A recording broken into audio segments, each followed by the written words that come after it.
جو بھی دشمن ہے میرے سلف کا جل رہا تھا جلا ہر طرح کی تعریف حمد و ثنا اللہ رب العالمین کے لیے ہے، جس نے ہم سارے انسانوں کو اس دنیا کے اندر پیدا فرمایا اور ہم سب کی رشد و ہدایت کی خاطر بہت سارے انبیاء کرام کو اس دنیا کے اندر مبعوث فرمایا۔ ان تمام انبیاء کرام پر درود و سلام کا نذرانہ ہو، بالخصوص ہمارے اور آپ کے پیارے نبی، آخری نبی جناب محمد رسول اللہ صلی اللہ علیہ وسلم پر۔ برادران اسلام، دینی ملی بھائیوں، ہم اور آپ جس مہینے سے گزر رہے ہیں، عربی کیلنڈر کے حساب سے یہ 8واں مہینہ ہے اور شعبان کا مہینہ ہے، اور آج شعبان کی 12 تاریخ ہے۔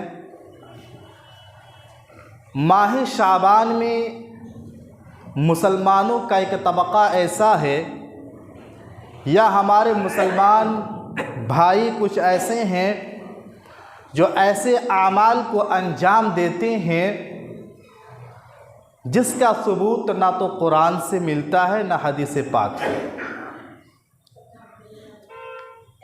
ماہ شعبان میں پیارے نبی صلی اللہ علیہ وسلم کا کیا عمل تھا، ہمارے اور آپ کے پیارے نبی صلی اللہ علیہ وسلم اس مہینے کو کیسے گزارتے تھے، آئیے آج ہم جانتے ہیں۔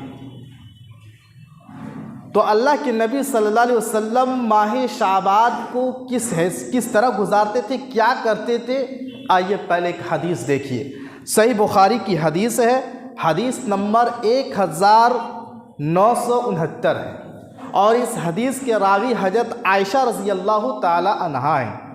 حضرت عائشہ رضی اللہ تعالی عنہا بیان کرتی ہیں، کان رسول اللہ صلی اللہ علیہ وسلم یصوم حتی نقول لا یفطر ویفطر حتی نقول لا یصوم ما رأیت رسول اللہ صلی اللہ علیہ وسلم استکمل صیام شہر قط الا رمضان۔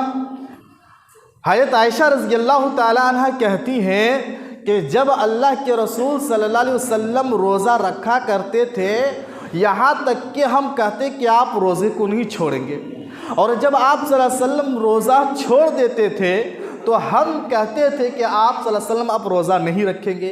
حضرت عائشہ رضی اللہ تعالیٰ عنہ کہتی ہے کہ میں نے اللہ کے رسول صلی اللہ علیہ وسلم کو رمضان کے علاوہ کسی مہینے میں مکمل مہینہ روزہ رکھتے ہوئے نہیں دیکھا، اور اللہ کے رسول صلی اللہ علیہ وسلم نے سب سے زیادہ کسی مہینے میں اگر روزہ رکھا ہے تو وہ شعبان کا مہینہ ہے۔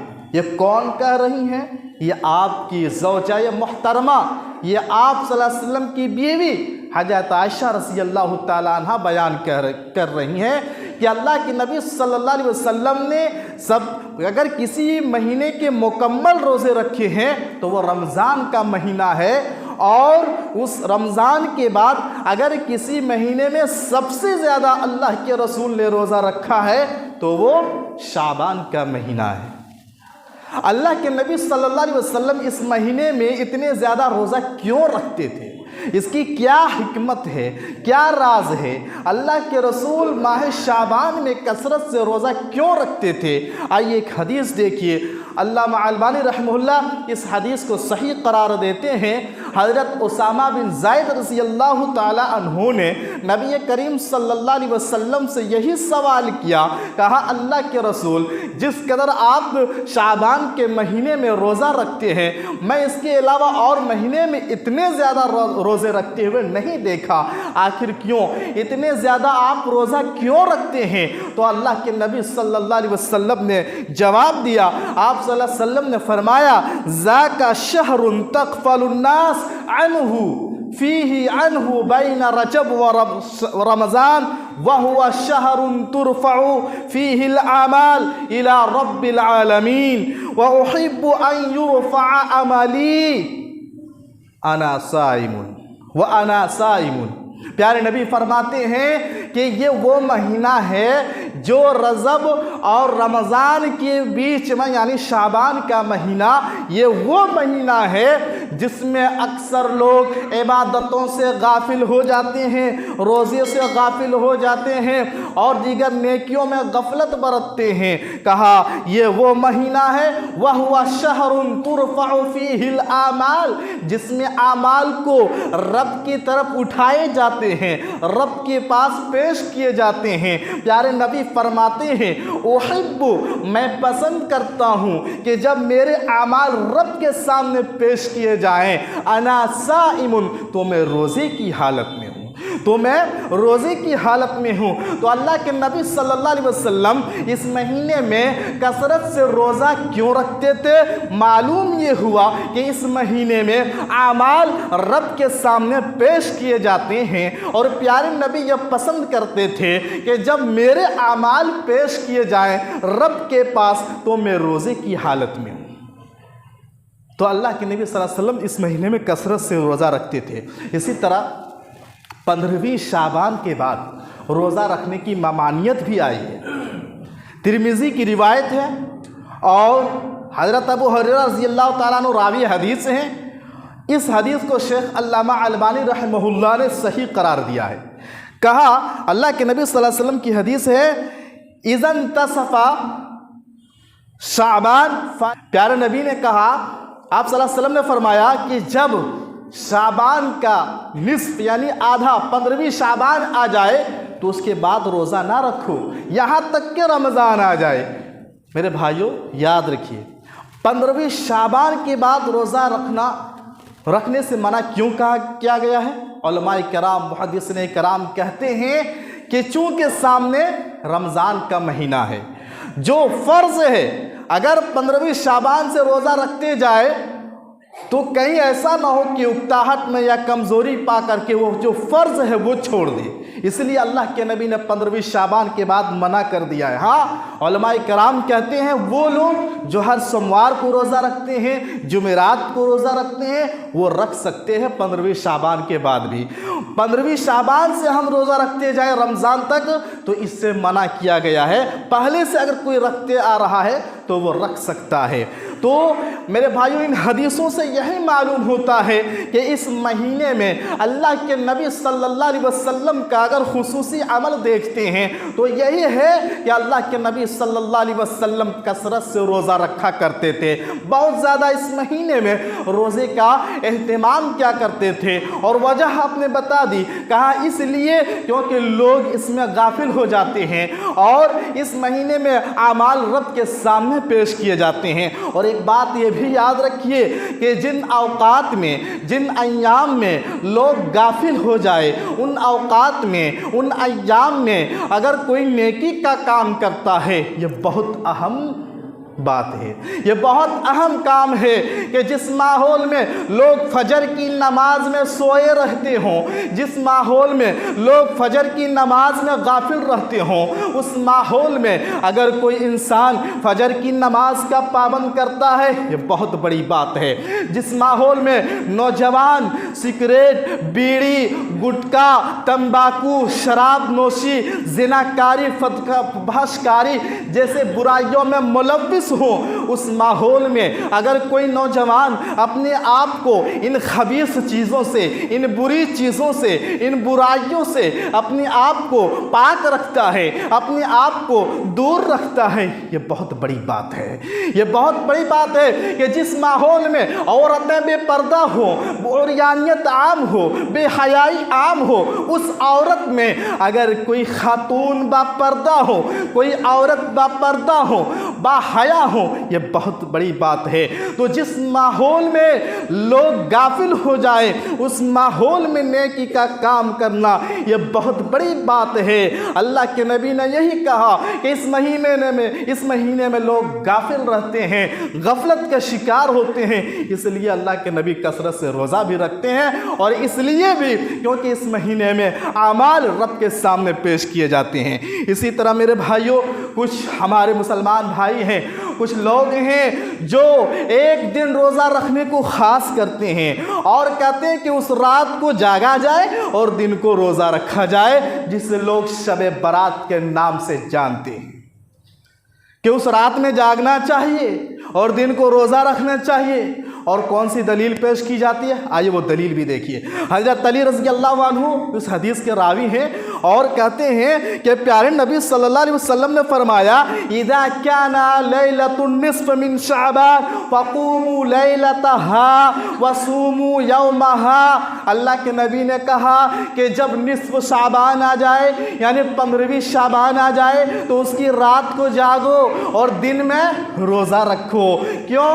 اس لیے کہ اس رات میں اللہ رب العالمین آسمان دنیا پر آتا ہے اور کہتا ہے کوئی گناہوں سے معافی مانگنے والا، ہے کوئی سوال کرنے والا، ہے کوئی گناہوں سے مغفرت طلب کرنے والا، میں اس کی مغفرت کروں، میں اسے بخش دوں، میں اس کے سوال پر عطا کروں۔ یہ حدیث پیش کی جاتی ہے۔ یاد رکھیے یہ حدیث ضعیف ہے۔ اذا كان ليلة النصف من شعبان، یہ جو روایت پیش کی جاتی ہے شیخ علامہ البانی رحمہ اللہ کہتے ہیں کہ یہ حدیث صحیح نہیں، یہ حدیث ضعیف ہے، اس پر عمل نہیں کیا جا سکتا۔ جہاں تک بات رہی کہ اللہ رب العالمین کا آسمان دنیا پر آنا، تو یہ صحیح بخاری اور صحیح مسلم کی حدیث ہے۔ صحیح بخاری میں حدیث نمبر ہے 1145۔ اس حدیث پاک میں اللہ کے نبی نے کہا کہ اللہ رب العالمین ہر رات کا آخری پہر میں اللہ رب العالمین آسمان دنیا پر آتا ہے اور اللہ رب العالمین کہتا ہے کوئی سوال کرنے والا، ہے کوئی مجھ سے مغفرت طلب کرنے والا، ہے کوئی مانگنے والا، میں اسے دوں، میں ان کے گناہوں کو معاف کر دوں، میں ان کی مغفرت کر دوں۔ یہ صحیح حدیث سے ثابت ہے۔ لیکن میرے بھائیوں یہ خاص جو کرتے ہیں اور یہ روایت جو پیش کی جاتی ہے کہ 15ویں شعبان جسے لوگ شب برات کے نام سے جانتے ہیں، اس رات کو خاص کر کے جاگنا اور اس کی عبادتیں کرنا، یہ روایت صحیح نہیں ہے۔ جب اللہ رب العالمین ہر رات نازل ہوتا ہے تو ہم ایک رات کو خاص کیوں کریں؟ اللہ رب العالمین ہر رات آسمان دنیا پر آتا ہے تو ہم اپنی طرف سے ایک رات کو خاص کر کے عبادت کیوں کریں؟ اسی طریقے سے شب برات کے تعلق سے ایک اور حدیث پیش کی جاتی ہے شب برات کی فضیلت میں۔ آئیے اس حدیث کی حقیقت جانتے ہیں۔ امام ترمذی رحمہ اللہ اس حدیث کو اپنی کتاب میں نقل کرتے ہیں اور اس حدیث کے راوی حضرت عائشہ رضی اللہ تعالی عنہا ہے۔ حضرت عائشہ رضی اللہ، لمبی حدیث سے مختصر بیان کر رہا ہوں۔ حضرت عائشہ رضی اللہ تعالی عنہا کہتی ہیں کہ ایک دن ایک رات میں نے اپنے بستر پر نبی صلی اللہ علیہ وسلم کو نہیں پایا۔ آپ صلی اللہ علیہ وسلم اچانک اٹھے اور گھر سے نکل کر چلے گئے۔ حضرت عائشہ رضی اللہ تعالیٰ عنہ کہتی ہے کہ میں بھی پیچھا آپ کے کرنے لگی، یہاں تک کہ اللہ کے نبی صلی اللہ علیہ وسلم جنت البقیع چلے گئے۔ جنت البقیع جو قبرستان ہے اس کو جنت البقیع کہا جاتا ہے، اس قبرستان کا نام جنت البقیع ہے۔ حضرت عائشہ رضی اللہ تعالیٰ عنہ کہتی ہے کہ میں بھی وہاں چلی گئی تو آپ صلی اللہ علیہ وسلم نے جب حضرت عائشہ رضی اللہ عنہا کو دیکھا تو کہا، عائشہ کیا تو سمجھتی ہے کہ اللہ کے رسول تم پر ظلم کریں گے؟ حضرت عائشہ رضی اللہ عنہا نے کہا، نہیں اللہ کے رسول، مجھے یہ اندیشہ ہوا کہ کہیں کسی اور بیوی کے یہاں آپ نہیں چلے گئے۔ تو اس وقت اللہ کے نبی صلی اللہ علیہ وسلم نے فرمایا تھا کہ 15ویں شعبان کی رات اللہ آسمانی دنیا پر آتا ہے اور بنو کلب کی بکریوں کے بالوں کے برابر لوگوں کی مغفرت کرتا ہے، بلکہ اس سے بھی زیادہ لوگوں کی مغفرت کرتا ہے۔ یہ حدیث پیش کی جاتی ہے۔ یاد رکھیے یہ حدیث امام ترمذی رحمہ اللہ اپنی کتاب میں لکھنے کے بعد آگے لکھتے ہیں کہ امام بخاری رحمہ اللہ نے اس حدیث کو ضعیف قرار دیا ہے، یعنی یہ حدیث صحیح نہیں ہے۔ خاص کر کے یہ بات کہ اس رات اللہ آسمان دنیا پر آتا ہے اور بنو کلب کی بکریوں کے بالوں کے برابر بلکہ اس سے بھی زیادہ لوگوں کی مغفرت فرماتا ہے، یہ روایت صحیح حدیث سے ثابت نہیں ہے۔ ہاں جہاں تک بات رہی جنت البقیع میں جانے کی، تو صحیح حدیث سے یہ بات ثابت ہے کہ اللہ کے نبی صلی اللہ علیہ وسلم جنت البقیع گئے تھے، قبرستان گئے تھے اور آپ نے مردوں کے لیے دعا کی، یہ صحیح حدیث سے ثابت ہے۔ لیکن اس حدیث میں یہ ذکر نہیں ہے وہ کون سا مہینہ تھا، وہ کون سی تاریخ تھی، اس صحیح حدیث کے اندر اس کا تذکرہ نہیں ہے۔ تو میرے بھائیوں، ہم اپنی طرف سے خاص کیوں کریں کہ اس رات کو قبرستان جانا ہے، مردوں کے لیے دعا کرنا ہے؟ ہم اپنی طرف سے خاص کیوں کریں جب حدیثوں میں اس کی تعین نہیں ہے، اس کی تخصیص نہیں ہے، یہ واضح نہیں ہے کہ وہ کون سی تاریخ تھی، وہ کون سا مہینہ تھا؟ میرے بھائیوں، اور ایک بات یاد رکھو، اللہ کے نبی صلی اللہ علیہ وسلم تھوڑی دیر کے لیے اگر ہم مان لیں، اللہ کے نبی صلی اللہ علیہ وسلم قبرستان گئے اور مردوں کے لیے دعا کیے، یہ نیکی کا کام ہے۔ تو یہ نیکی کا کام اللہ کے نبی نے اکیلے کیوں کیا؟ حالانکہ ہر نیک کام میں آپ صلی اللہ علیہ وسلم صحابہ کو ابھارتے تھے۔ شب قدر کے بارے میں آتا ہے، جو رمضان میں شب قدر ہوتا ہے اس میں آتا ہے کہ آپ صلی اللہ علیہ وسلم خود جاگتے تھے، اپنے اہل و عیال کو جگاتے تھے، اپنی فیملی کو جگاتے تھے۔ اگر ہم یہ کہتے ہیں کہ شب برات کے موقع پر 15ویں شعبان کے موقع پر اللہ کے نبی قبرستان گئے تھے، تو آپ اکیلے کیوں گئے؟ صحابہ کو کیوں نہیں پتا؟ آپ کی اور بیویوں کو کیوں نہیں پتا؟ آپ اکیلے گئے؟ تو یہ سوچنے والی بات ہے۔ تو اللہ کے نبی صلی اللہ علیہ وسلم جنت البقیع گئے تھے اور مردوں کے لیے دعا بھی کیے، لیکن کون سی تاریخ، کون سا مہینہ، اس کا حدیثوں میں، صحیح حدیثوں میں اس کا ذکر نہیں ہے۔ اسی طرح میرے بھائیوں، شب برات کے موقع پر ہمارے کچھ مسلمان بھائیوں کا یہ عقیدہ ہے کہ شب برات اس رات میں وہ لوگ جو دنیا سے گزر چکے ہیں، جو اس دنیا سے جا چکے ہیں، ان کی روحیں حاضر ہوتی ہیں۔ شب برات میں اس رات میں کہ مردوں کی روحیں گھروں میں آتی ہیں، یہ عقیدہ رکھتے ہیں ہمارے کچھ مسلمان بھائی۔ میرے بھائیوں، یاد رکھو، روحوں کی واپسی کا عقیدہ رکھنا یہ سراسر غلط ہے۔ روحوں کی واپسی کا عقیدہ رکھنا یہ سراسر غلط ہے۔ اسلامی نقطۂ نظر سے دیکھا جائے تو اس طرح کی کوئی عقیدہ نہیں ہے۔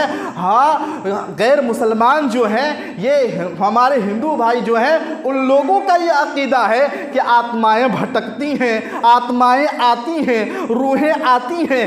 اسلامی تصور نہیں ہے، یہ مشرکانہ عقیدہ ہے، یہ ہندوانہ عقیدہ ہے کہ روحیں واپس آتی ہیں۔ اس سلسلے میں قرآن کیا کہتا ہے، آئیے ہم دیکھتے ہیں۔ اللہ رب العالمین فرماتا ہے وَمِن وَرَائِهِمْ بَرْزَخٌ إِلَى يَوْمِ يُبْعَثُونَ۔ اللہ فرماتا ہے کہ جو مر گیا وہ ایک الگ دنیا میں چلا گیا، اور اس دنیا کا نام کیا ہے؟ اس دنیا کا نام برزخ ہے۔ اس دنیا کا نام برزخ ہے۔ اس دنیا سے، اس دنیا سے کوئی کنیکشن نہیں ہے، کوئی ٹچ نہیں ہے۔ مرنے کے بعد انسان کی روح برزخ میں چلی جاتی ہے۔ اس کے ساتھ کیا ہو رہا ہے ہمیں پتہ نہیں، ہمارے ساتھ کیا ہو رہا ہے ان روحوں کو پتہ نہیں۔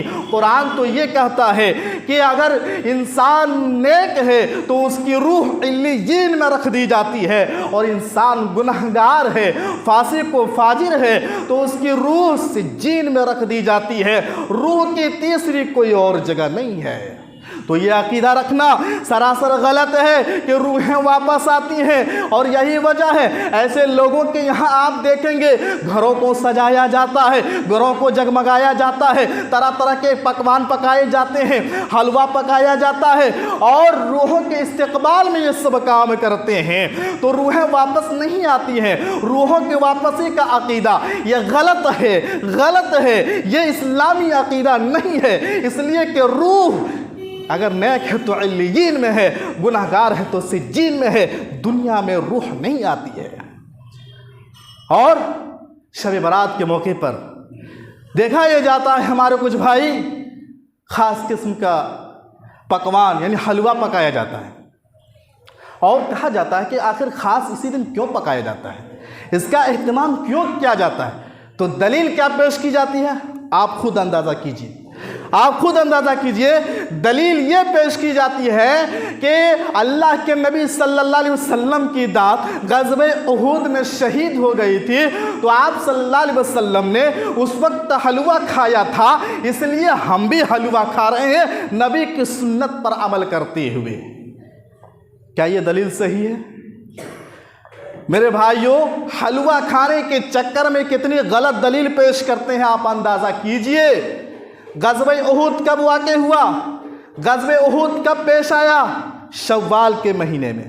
جتنے بھی مورخین ہیں، سارے مورخین کا اس بات پر اتفاق ہے کہ غزوہ احد شوال، جو رمضان کے بعد مہینہ ہے شوال، اس مہینے میں غزوہ احد کا واقعہ پیش آیا، اور اس مہینے میں اللہ کے نبی کی داد شہید ہوئے۔ لیکن یہ لوگ اس واقعے کو دلیل بنا کر کب حلوہ کھا رہے ہیں؟ شعبان کے مہینے میں۔ شعبان کے مہینے میں، کہاں شعبان کہاں شوال، رمضان کے بعد؟ تو یہ عقل سے بھی باہر کی بات ہے، یہ عقل سے بھی باہر کی بات ہے۔ غزوہ احد میں دلیل پیش کرتے ہیں، غزوہ احد میں داد شہید ہوئے، آپ نے حلوہ کھایا، اور کھاتے شعبان میں۔ اور ایک بات اور جان لیجئے، اگر آپ نے کھایا تھوڑی دیر کے لیے مان لیجئے، اگر آپ نے حلوہ کھایا تو کیا ایک ہی دن میں آپ کی داد ٹھیک ہو گئی؟ ایک ہی دن آپ حلوہ کھایا تھا؟ جیسے آج لوگ ایک ہی دن حلوہ پکاتے ہیں اور بقیہ دن آپ کی داد دوسرے دن ٹھیک ہو گئی، تو یہ سوچنے والی بات ہے۔ میرے بھائیوں، دیکھیے حلوہ کھانا جائز ہے، حلوہ پکا سکتے ہیں، کھا سکتے ہیں، لیکن اپنی طرف سے کوئی دن کوئی وقت خاص نہیں کر سکتے۔ جب آپ کا دل چاہے، جب آپ کا من چاہے، جس دن آپ چاہیں حلوہ پکائیں اور طرح طرح کے کھانا پکوائیں، اس میں کوئی حرج کی بات نہیں، لیکن اپنی طرف سے اگر خاص کرتے ہیں تو اس کے لیے دلیل چاہیے۔ اسی طرح آخر میں ایک بات بتا کر اپنی بات ختم کروں گا کہ دیکھیے، ہم مردوں کے لیے دو کام کر سکتے ہیں۔ اگر ہم مردوں کے لیے کچھ کام کر سکتے ہیں تو دو کام کر سکتے ہیں۔ ایک ہے صدقہ، ہم اپنے مردوں کی طرف سے صدقہ کر سکتے ہیں، اور اس کے لیے بھی کوئی تخصیص نہیں، 30ویں دن، 40ویں دن، 11ویں دن، برسی کے نام پر نہیں، آپ کا دل جب چاہے آپ مردوں کی طرف سے صدقہ کر سکتے ہیں۔ اسی طرح دوسرا کام اگر ہم کر سکتے ہیں مردوں کی طرف سے تو دعا کر سکتے ہیں مردوں کے لیے، اور دعا کے لیے قبرستان جانا ضروری نہیں ہے، آپ اپنے مردوں کے لیے گھر بیٹھے دعا کر سکتے ہیں، مسجد میں دعا کر سکتے ہیں، آپ جہاں ہیں وہاں سے دعا کر سکتے ہیں۔ ہاں، یہ جائز عمل ہے، قبرستان جا سکتے ہیں، لیکن کوئی دن کوئی رات خاص نہیں کر سکتے۔ آپ جب فری ہوں، جب آپ کا دل چاہے آپ قبرستان جائیں اور اپنے مردوں کے لیے دعا کریں، اور خاص کر کے ایک دن ہم قبرستان جائیں، قبروں کو سجائیں اور قبروں کی لیپا پوتی کریں، قبرستان کو روشن کریں، قبرستان کو جگائیں، قبروں پر پھول ڈالیں، قبروں پر اگربتیاں جلائیں، قبروں کی لیپا پوتی کرنا یہ سراسر غلط ہے، یہ اسلامی تصور نہیں ہے، یہ اسلامی عقیدہ نہیں ہے، یہ قرآن و سنت سے ثابت نہیں ہے۔ میرے بھائیوں، نبی نے کہا تھا کہ قبرستان جاؤ تو تمہاری موت یاد آنی چاہیے، وہاں جائے اس لیے تاکہ موت یاد آئے۔ آج لوگ ایک دن خاص کرتے ہیں اور جب قبرستان جاتے ہیں تو قبرستان کو رنگین بنا دیتے ہیں، حسین بنا دیتے ہیں، تو وہاں موت کی کیسے یاد آئے گی؟ حالانکہ ہونا تو یہ چاہیے کہ جب قبرستان جائیں کبھی بھی تو یہ احساس ہو کہ ان قبروں میں جس طرح لوگ دفن ہیں، ایک دن ہمیں بھی آنا ہے، ایک دن ہمیں بھی آنا ہے۔ یہ احساس ہونا چاہیے کہ ان قبروں میں مالدار بھی دفن ہیں، غریب بھی دفن ہیں، اور کالے بھی دفن ہیں، گورے بھی دفن ہیں، ہر برادری کے لوگ یہاں سب برابر ہیں، سب مدفون ہیں۔ یہ احساس ہونا چاہیے، لیکن افسوس آج یہ احساس نہیں، آج ہم رسم بنا لیے ہیں ایک رات کو خاص کر کے۔ یہ غلط ہے۔ آپ کبھی بھی مردوں کے لیے دعا کر سکتے ہیں اور کہیں سے بھی دعا کر سکتے ہیں۔ کچھ لوگ جمعہ کے دن کو خاص کر لیے ہیں، جمعہ کی نماز کے بعد فوراً قبرستان بھاگتے ہیں۔ یاد رکھو، خاص نہیں کر سکتے، آپ جب فری ہوں، جس وقت آپ کو موقع ملے آپ جائیں اور مردوں کے لیے، اپنے رشتہ داروں کے لیے دعا کریں، اور مسجد میں بھی رہ کر کے دعا کریں۔ تو مردوں کے لیے دو کام کر سکتے ہیں، ایک صدقہ اور ایک دعا۔ اور دعا میں نے کہہ دیا کبھی بھی جا سکتے ہیں، خاص نہیں کر سکتے، مسجد سے بھی دعا کر سکتے ہیں۔ اللہ رب العزت سے دعا ہے اللہ رب العالمین ہم سارے مسلمانوں کو پیارے نبی صلی اللہ علیہ وسلم کی سنتوں اور فرامین کو سمجھنے کی توفیق عطا فرمائے، قرآن و سنت سمجھنے کی توفیق عطا فرمائے، اور جو حق ہے جو سچ ہے قرآن اور نبی کے فرمان اللہ اس کو ہمیں سمجھنے کی توفیق دے، اور اس پر ہم سب کو زیادہ سے زیادہ عمل کرنے کی توفیق دے یا رب العالمین۔ جب تک ہم زندہ رہیں اللہ ایمان اور عقیدہ توحید پر ہمیں زندہ رکھ، شرک بدعات خرافات اور ہر بڑے چھوٹے گناہ سے تو ہمیں حفاظت فرما، اور جب ہمارا خاتمہ ہو کلمہ لا الہ الا اللہ پر ہو، آمین۔ تقبل یا رب العالمین۔